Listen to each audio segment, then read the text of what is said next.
Brasil que não acaba mais.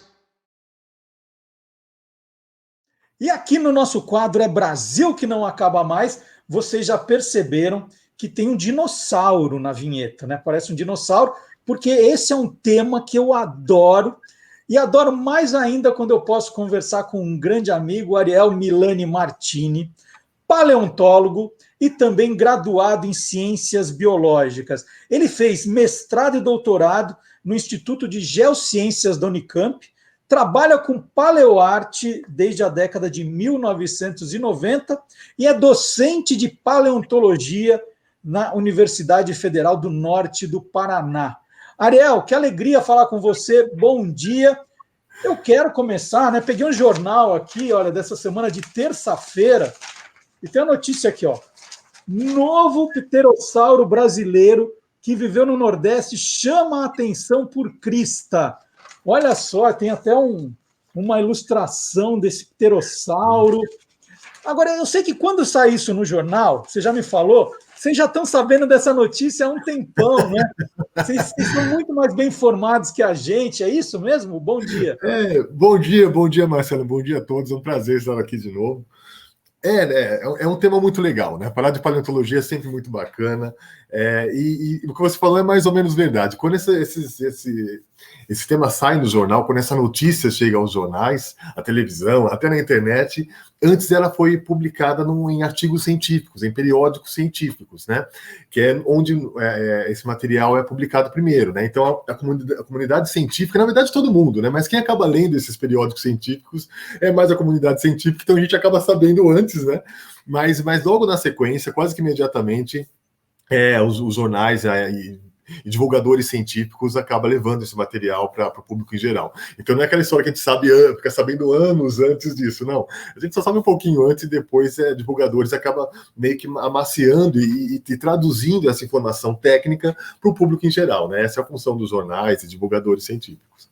Maria, eu tenho a impressão que todo dia alguém deve achar um osso de dinossauro em algum lugar do mundo. Agora, tem alguns que não são notícia, e esse é. Por que esse pterossauro é notícia? Isso é verdade. Eu acho que durante a pandemia diminuiu um pouco esses trabalhos de pesquisa, né? Mas sim, as escavações são feitas o tempo todo, no mundo inteiro, e muitas vezes a gente encontra fósseis de bichos que de espécies já conhecidas, né? Então, traz sempre uma novidade, que pode trazer alguma informação sobre a ecologia do bicho, sobre o comportamento, né? Mas normalmente espécies novas, elas são mais atraentes, porque ela aumenta o nosso conhecimento da biodiversidade do passado, né? Nesse caso, esse pterossauro ele é uma espécie nova, né? Então, uma espécie nova de um pterossauro que viveu no Brasil aí por volta de 110, 120 milhões de anos atrás, mais ou menos, né? E é um bicho diferentão, né? Ele tem uma crista esquisita. Então, tudo isso acaba juntando elementos para transformar esse achado em uma notícia. E ele tem uma crista diferente que dá para identificar pelo osso, né? Não é só a crista, que senão não fala, mas cadê? Exatamente. Normalmente em fósseis não se preservam partes moles, né? Então, com exceção de fósseis muito raros, a gente tem impressão de pele ou tecido mole, que nem pele, músculo, né? Mas na maioria das vezes, esse material se perde, o que a gente tem é o esqueleto do bicho, no caso de um vertebrado, obviamente, né? Então, nesse caso, esse bicho ele tinha essa crista, mas essa crista não é igual uma crista de um galo, por exemplo, que é aquela crista mole, como você bem disse, né? Na verdade, um prolongamento de ossos do crânio que formava uma crista, como se fosse um elmo, né? Daqueles chapéus, daqueles capacetes gregos e romanos, né? Aquele elmo bem bonito, é algo parecido com isso, só que a estrutura óssea mesmo da cabeça do animal. Agora, Ariel, eu estava lendo essa reportagem, né, que eu mostrei aqui no jornal, e de repente eu leio que pterossauro não é dinossauro. E eu assisti Jurassic Park lá 30 anos atrás, e eles estavam ali, né? E agora eu fiquei chocado. Quer dizer que pterossauro não é dinossauro ou me enganaram esse tempo todo? Não, não te enganaram, não, Marcelo. É que as pessoas confundem mesmo, né? Principalmente em filmes ou então em desenhos animados, né? Esses bichos às vezes são colocados como sendo dinossauros, né? Mas não, os pterossauros eles conviveram com os dinossauros. Eles foram os primeiros vertebrados a voar. Então, os dinossauros surgiram na Terra há mais ou menos 225, 230 milhões de anos. E mais ou menos nesse mesmo tempo surgiram os dinossauros. E durante todo o império dos dinossauros na Terra, os pterossauros conviveram com os dinossauros, e só depois acabou surgindo as aves, já no finalzinho do Cretáceo aí, né? Mas eles conviveram com os dinossauros e têm o mesmo ancestral em comum com os dinossauros. Eles compartilham o mesmo ancestral, mas são de grupos distintos. Eles têm origem, fazem parte de grupos distintos zoológicos, né? Dinossauros possuem características anatômicas que são peculiares a dinossauros, e pterossauros possuem características anatômicas que são peculiares a pterossauros. Então, eles conviveram, têm o mesmo ancestral comum, mas são de grupos distintos, né? Inclusive, pterossauros não tem nada a ver com aves. Muita gente acha que as aves atuais são descendentes de pterossauros, e não são. As aves são descendentes de dinossauros. Os pterossauros acabaram se extinguindo e nada tem a ver com as aves. Só por curiosidade, a gente pode observar, por exemplo, os ossos da mão, né? Todo mundo aí que já comeu um frango, uma asinha de frango, já sabe mais ou menos como é a mão de uma ave, né? Ela tem mais ou menos esse formatinho assim, né? E isso nada mais é do que um braço de dinossauro modificado, né? Essa parte final da mãozinha, na verdade, são os 3 dedos de dinossauros que acabaram meio que se fundindo, formando a asinha do frango, né?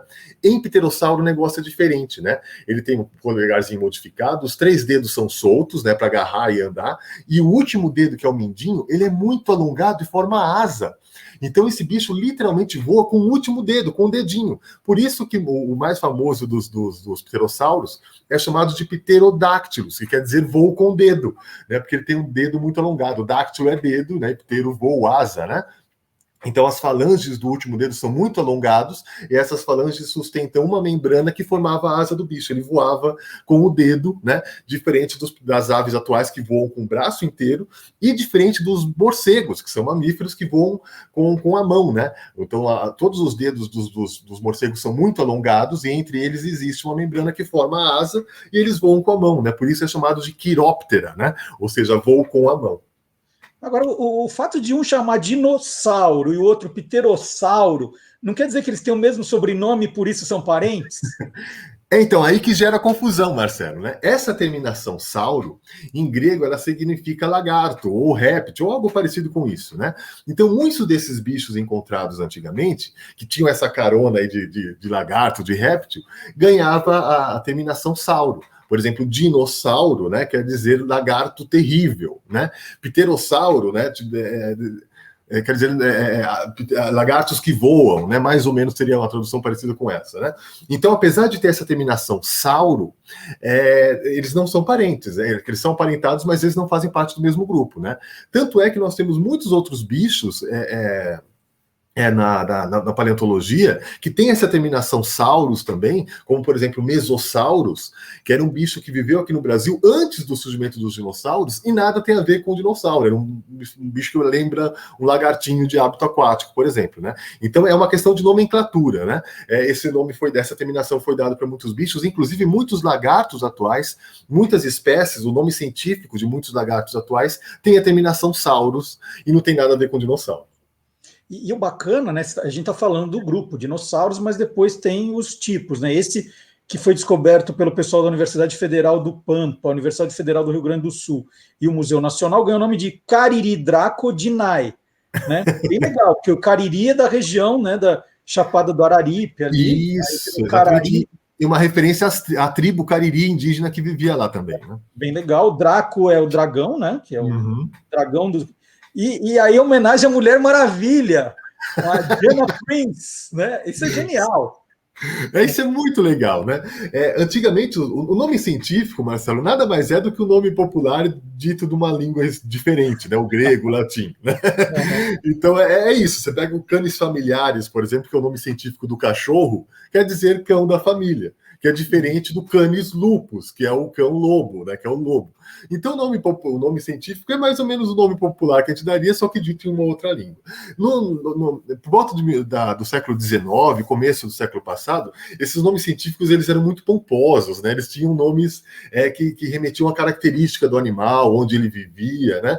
Hoje em dia, o negócio já deu uma certa esculhambada, assim. Então a galera hoje usa outras referências, às vezes dos quadrinhos, por exemplo. Nós temos um dinossauro no Brasil que se chama Thanos, em homenagem ao vilão dos Vingadores. Então isso é muito mais divertido e tem um apelo popular muito maior, a galera se identifica com isso, né? Então o Cariri Draco, como você disse, o significado do nome científico, né, significa o dragão Cariri e o nome da espécie, né, que é a Diana, em homenagem a Diana, que é o nome da Mulher Maravilha dos quadrinhos. Isso é muito divertido, é muito legal. Agora eu li que esse fóssil, né, do Cariri Draco Dinae aqui, esse pterossauro, ele foi encontrado numa escavação não oficial. O que quer dizer isso, escavação não oficial? Quer dizer que fica a gente procurando um fóssil ali para ver se ganha dinheiro com isso? Como é que é essa história? Isso é muito mais comum, né, na região do Brasil onde esse material foi encontrado, né, Marcelo? Esse fóssil ele vem da região do Araripe, lá no Ceará, que é uma região muito rica em fóssil. Lá existem muitos fósseis, e assim, o trabalho de extração de fóssil lá não é uma coisa tão simples assim. Então, alguns são encontrados em pedreiras, né? Outros são encontrados em nódulos calcários no meio da terra, só que você tem que cavar trincheiras de 2, 3 metros para encontrar isso, né? Então, assim, ainda mais agora com a pandemia, esses trabalhos de escavação, eles são mais raros, né? Mas o que existiu durante muito tempo é o trabalho dos chamados, entre aspas, peixeiros, que eram locais, pessoas que viviam na região, né, e coletavam esse material, extraíam esse material. Como lá é muito rico em peixes fósseis, né, esses caras, por isso que eles passaram a ser chamados de peixeiros, né, eles coletavam esse material para ser vendido, né. A venda de fóssil é proibida no Brasil já há bastante tempo, né, então todo fóssil encontrado em território nacional, ele pertence à União, né. Então, obviamente, esse trabalho de coleta e venda posterior, ele é totalmente legal. Mas por falta de grana é que os caras faziam. Até a década de 90, mesmo sendo proibido, dava para fazer, dava-se um jeitinho. Então existiam feiras, por exemplo, que vendiam fósseis aqui no centro de São Paulo, por exemplo, né? E esses caras, esses peixeiros, que abasteciam essas feiras, né? Então era muito comum esses caras venderem tanto para o Brasil, como muitos fósseis acabaram sendo vendidos ilegalmente, acabaram sendo mandados para fora do país, né? Então esse material, por exemplo, a princípio ele foi coletado por esses, entre aspas, traficantes de fósseis. Eu não gosto de usar o termo traficante, porque é algo meio pejorativo, assim. Esses caras, às vezes, eles nem são ruins, eles fazem isso para poder sobreviver, né? Eu acho que talvez o que poderia ajustar é trazer essa galera para o lado da paleontologia, né? Eles trabalharem para paleontólogos e eles já têm experiência de buscar isso, né? Ao invés de trabalhar de forma clandestina. Mas aí é uma outra história, né? Mas o fato é que esse material, de fato, ele foi coletado, então, por essa galera que não está ligada à pesquisa, né? Estava tentando contrabandear, vender isso daí. E a parte pior dessa história é que, para deixar esse fóssil mais bonito, mais atraente, às vezes eles fazem umas gambiarras, eles dão uma ajeitada, eles colocam lá um durepox, eles completam com outras partes, então eles fazem um Frankenstein para o negócio ficar bonito e atraente, né? Esse fóssil mesmo do Cariri Draco, ele tinha algumas partes que eram fake, eram algumas partes esculpidas assim, né? O que dificulta a pesquisa, né? Então, à medida que a pessoa vai mexendo, descobre o negócio e fala, putz, grila, estava tão empolgado com isso, né? Parecia ser tão legal e tem que ajustar. Então tem esse detalhe. Inclusive, tem uma história muito divertida de um dinossauro brasileiro, muito, muito famoso, inclusive, que ele foi contrabandeado lá para os Estados Unidos, né? E a galera, quando estava mexendo nele, ele é um crânio de um dinossauro e tinha uma espécie de um bico na frente, assim, era muito estranho. E aí, à medida que eles foram mexendo, nossa, mas é uma espécie extraordinária, tem um bico esquisito. E a hora que foram perceber, esse bico, na verdade, ele era montagem, ele era feito, não existia. O que existia era a parte de trás do crânio, que é muito legal, interessantíssimo, mas a parte da frente era fake. Os caras ficaram tão irritados com essa história que eles colocaram isso no nome científico do bicho. O bicho se chama Irritator. O Irritator, que é um dinossauro muito famoso do Brasil, ganhou esse nome pela irritação dos pesquisadores em saber que estavam trabalhando numa ludibriação. Gente, é sensacional. O brasileiro é um caso para ser estudado. Ah, sim. Essa questão do contrabando me fez lembrar de uma outra história publicada nos jornais há uns 10 dias, que um museu alemão se recusou a devolver um fóssil que, assim, notadamente contrabandeado do Brasil, da bacia do Araripe, nessa região ali entre Ceará, Piauí, Pernambuco, chamado Ubirajara Jubatos, né? E eles tinham prometido devolver, assumiram que foi contrabandeado e depois mudaram de ideia, falaram, não vamos devolver mais. Isso foi uma confusão aí, né, no mundo da paleontologia, não foi, Ariel? Foi e tá, e é ainda, né? A gente está nesse limbo aí, né? É uma situação muito complicada, Marcelo. Na verdade, a legislação a respeito de fósseis do Brasil é uma legislação antiga.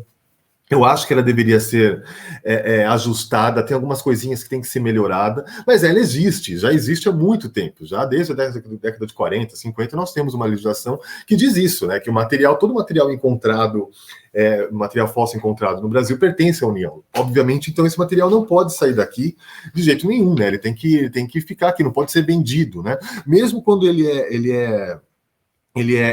sai daqui para uma exposição, por exemplo, ele tem que ter um aval do Ministério de Ciência e Tecnologia, ele não pode sequer viajar, né, sem esse aval, né?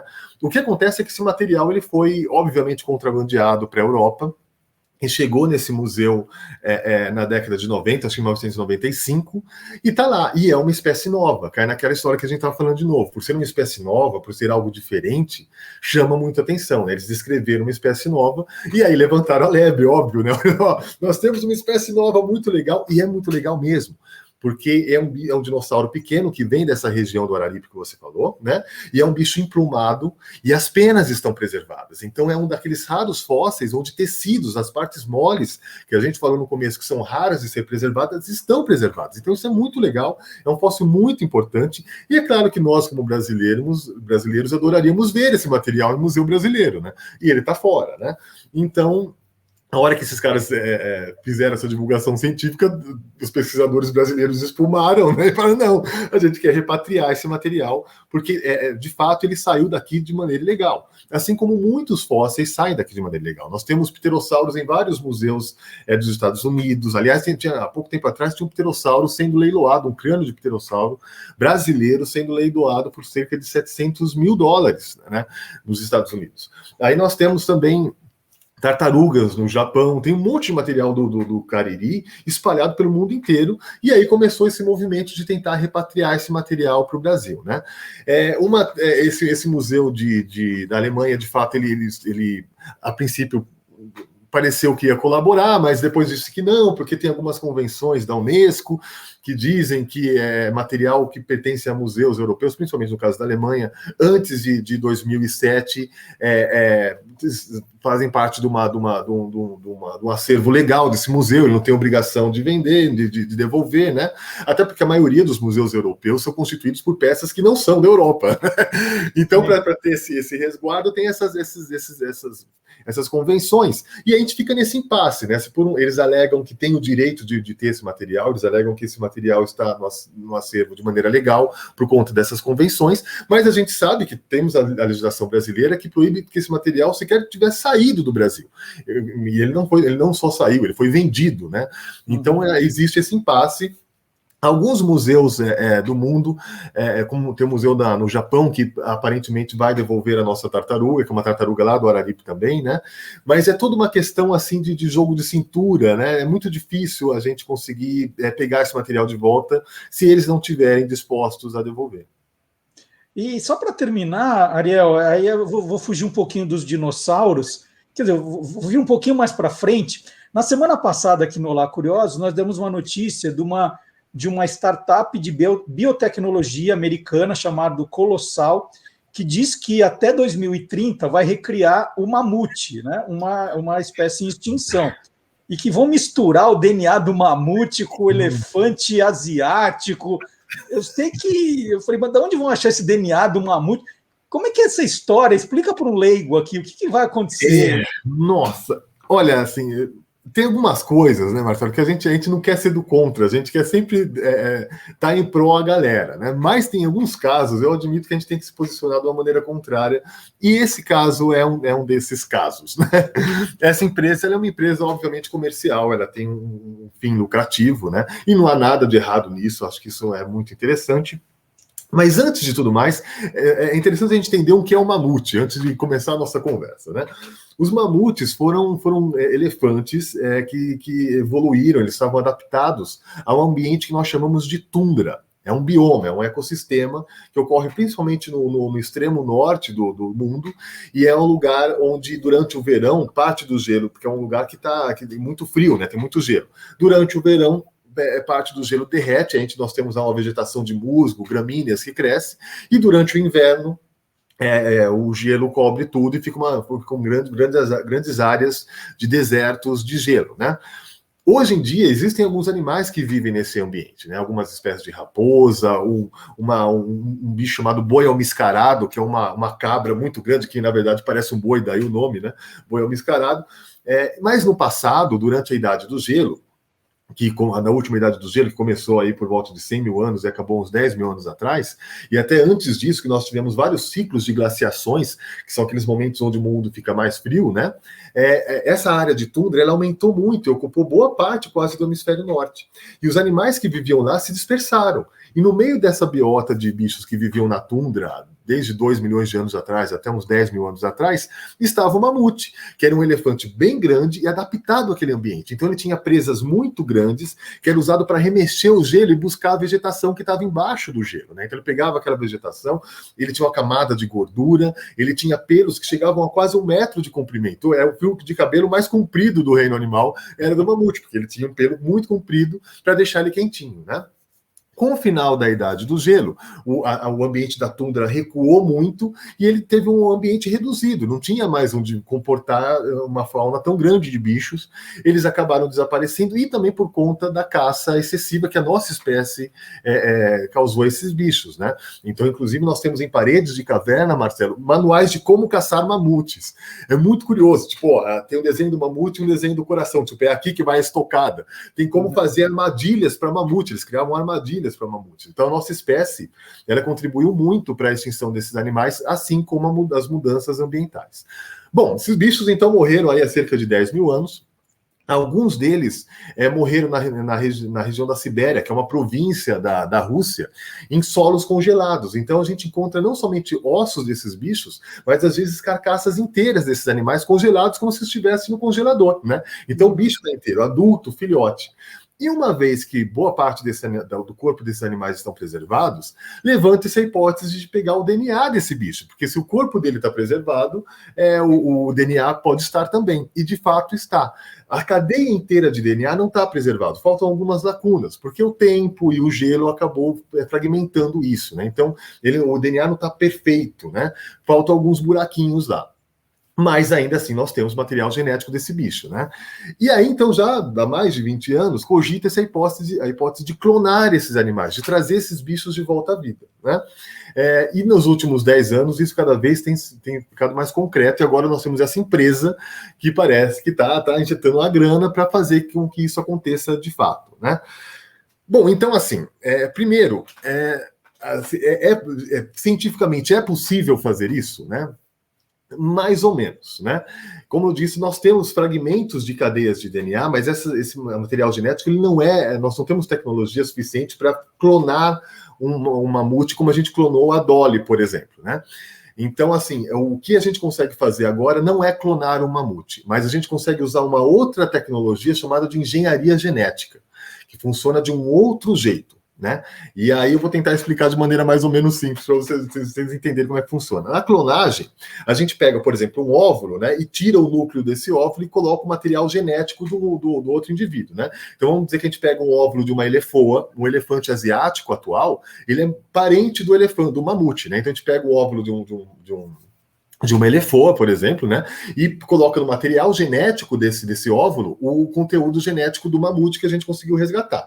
E aí a gente conseguiria inseminar uma elefoa e seria uma elefoa que ia gestar o mamute, né? Então ia nascer um mamutezinho. A elefoa, na verdade, seria uma barriga de aluguel para o mamute. Nós teríamos, então, um mamute de verdade, um mamute autêntico. Isso é uma coisa. Não é isso que o pessoal da Colossal quer fazer. O que o pessoal da Colossal quer fazer é o que nós chamamos de engenharia genética, uma outra coisa. Eles vão fazer o quê? Eles vão pegar uns genes, a sequência genética, a cadeia de DNA de um elefante asiático, e aí eles vão pegar esses genes e vão modificar esses genes.